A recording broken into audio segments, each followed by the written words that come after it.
entre os ensinamentos bíblicos tem uma etapa de religião, depois uma etapa de misticismo e depois uma etapa de filósofo. Mas Sim. tem uma possibilidade por um filósofo mesmo tem uma tarefa dentro de uma religião. Sim, como o Shankara, ele era também um sábio, você poderia dizer por que que ele está à frente de uma ordem religiosa, se ele não precisa de religião, porque, como o Mikael falou, os quatro estágios de evolutivos espirituais que Bibi fala é o materialista, o religioso, o místico e o filósofo. Então, digamos que ele seja um filósofo, É por que que mais ele está, empezar, não é, dentro de uma religião? Mas Bibi diz que o sábio é em si mesmo um não sectário, mas a necessidade de seu povo ou de seu destino pessoal, ou ambos, podem torná-lo ativo em nome de seitas religiosas. Então, nesse caso, ele era não, ele estava assumindo um papel como chefe religioso, mas não por uma necessidade própria, né? that's right. PB denominou Shankaracharya como Rishi. Outra coisa que ele comenta é que nenhuma regra universal pode ser estabelecida para o homem iluminado seguir na questão da relação com a religião na qual ele nasceu. Ele pode aderir a ela, observar todos os seus ritos e cumprir todas as suas exigências com bastante lealdade, ou pode anarquicamente rejeitar toda a lealdade a ela. Se ele seguir a primeira alternativa, provavelmente será por causa da necessidade de dar um exemplo àqueles que ainda precisam do apoio institucional, tanto no nível visível exterior, como também as formas físicas. E tem outros exemplos. Sim. Por exemplo, Jesus Cristo tem Uhum. uma Sim, vivência judeu. sim. Dalai Lama Dalai Lama também, né? e Seguiu Nanda o mesmo Mahima. caminho. Mas Sim. Bibi denominou Shankaracharya um Rishi. Sim, ele denominou ele um rishi pelo seguinte: ele fala nos notebooks sobre os ensinamentos de Shankara que foram traduzidos. Ele diz o seguinte: alguns dos ensinamentos e sermões de Sua Santidade foram traduzidos para o inglês. Suas explicações lançam nova luz sobre vários detalhes do hinduísmo. Ele pacientemente analisa ponto por ponto para revelar o lado racional às mentes modernas. Mas tudo isso é secundário em comparação com a própria pessoa de Sua Santidade. Ele exibe em si mesmo as qualidades de um conhecedor de Brahma, os atributos de um rishi. Um rishi é um sábio, né? O Rishi é um sábio que é o mais elevado E que possível. é um filósofo também, Os, não? os Upanishads vêm dos Rishis. Então ele diz que ele não é um conhecedor de Brahma, tem os atributos de um rishi sagrado.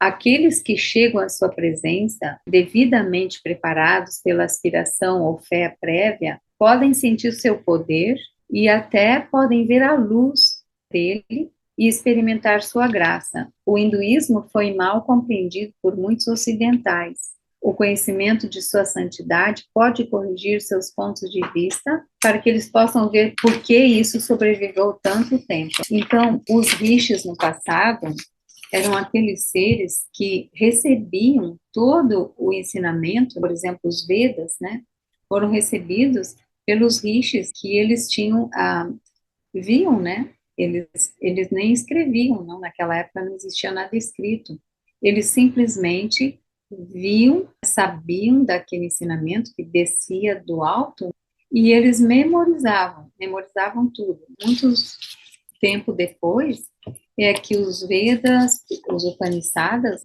que são os ensinamentos mais, que é a essência de todo Veda, né, Fundamental. mais fundamental, mais importante, digamos, porque é a essência dos ensinamentos Vedas, né, os Upanishadas, e eles mais tarde é que foram para o benefício da humanidade escritos, né, para que não se perdessem, porque quando os rishis não estivessem mais aqui, a humanidade pudesse ter. Mas Shankara, de acordo com Bibi, então ele era um rishi.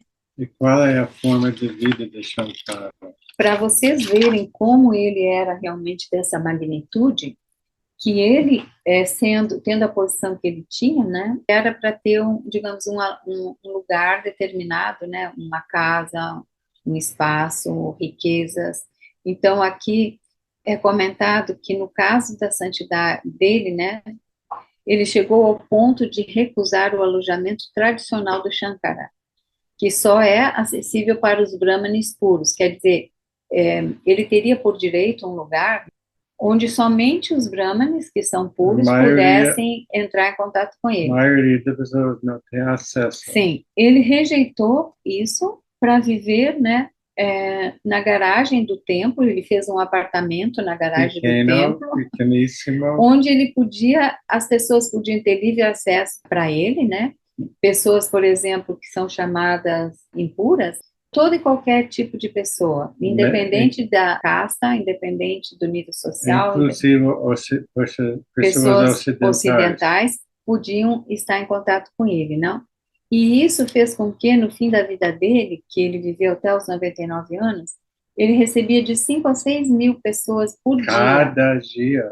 E ele, naquela fila enorme, ele abençoava todos, e tudo aquilo que intuitivamente ele sentia, ele falava, dava bênçãos, falava, dava conselhos, né? E foi assim que ele viveu a vida inteira dele.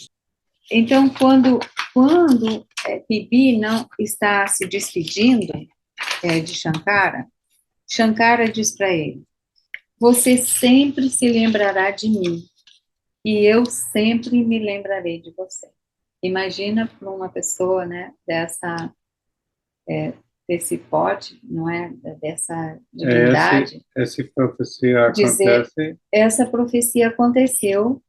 Bibi, durante toda a vida dele, se comunicou com Shankara.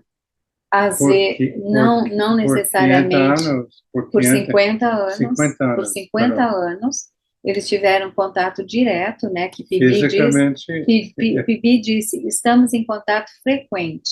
É contato físico. Mas não era físico, né? Não. Era um contato telepático, que eles sempre tiveram durante toda a vida.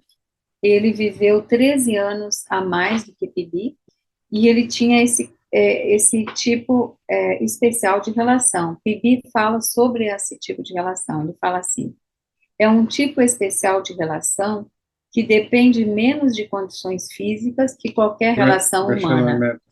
Mesmo que nunca mais se encontrem, que nunca mais se vejam, ela permanece imutavelmente a mesma até o fim. Sim, esse é outro exemplo. Quando o Bibi fala sobre uma regra, principal, tema filosófico, mesmo é baseado na experiência de Bibi mesmo, Sim. Porque essa acontece entre Bibi e Shankaracharya. Sim. E ele disse mais, ele disse que Shankaracharya foi um dos seres mais elevados que já visitaram este planeta. Já visitaram. Então ele afirma que ele foi um dos mais elevados, ele afirma isso. E aí o que aconteceu? Depois a desencarnação de Bibi, que acontece. Com a passagem de Bibi, o que aconteceu? Em primeiro lugar, os estudantes do Wisdom Golden Road, que é o centro filosófico em Ithaca, New York, esse centro que foi fundado por Anthony Damian, que era um discípulo direto de Paul Branta. Bibi tinha determinado duas pessoas, Tim Smith e Paul Cash, para editar os notebooks, que foi uma obra pós-morte, não?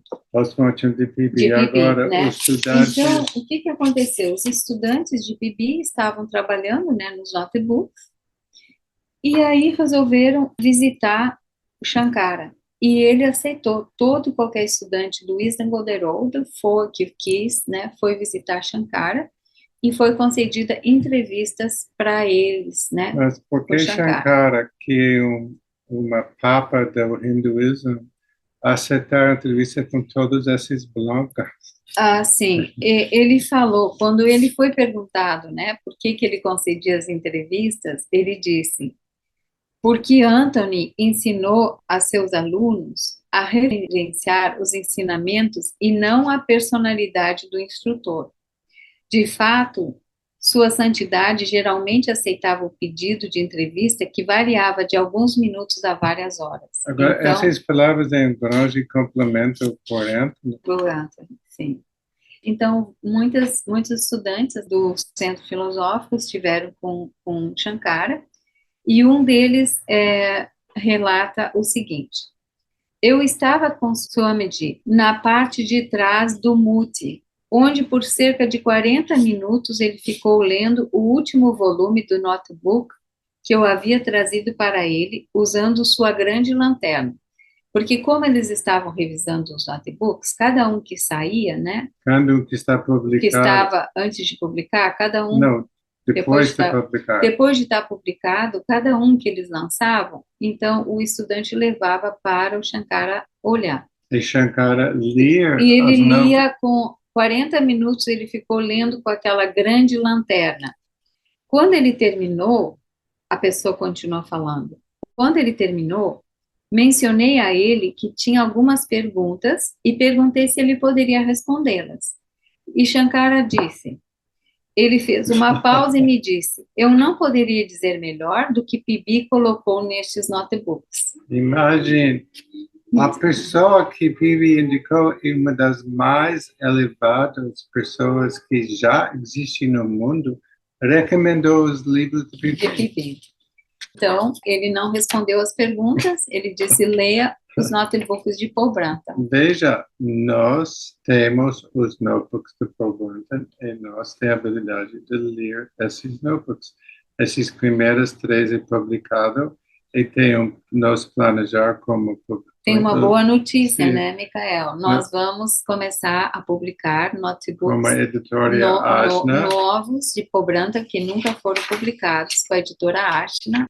Em breve, porque vocês Shankara terão, recomendou vocês ler esses livros. em breve vocês terão o volume 4, Meditação, que nunca foi publicado em português.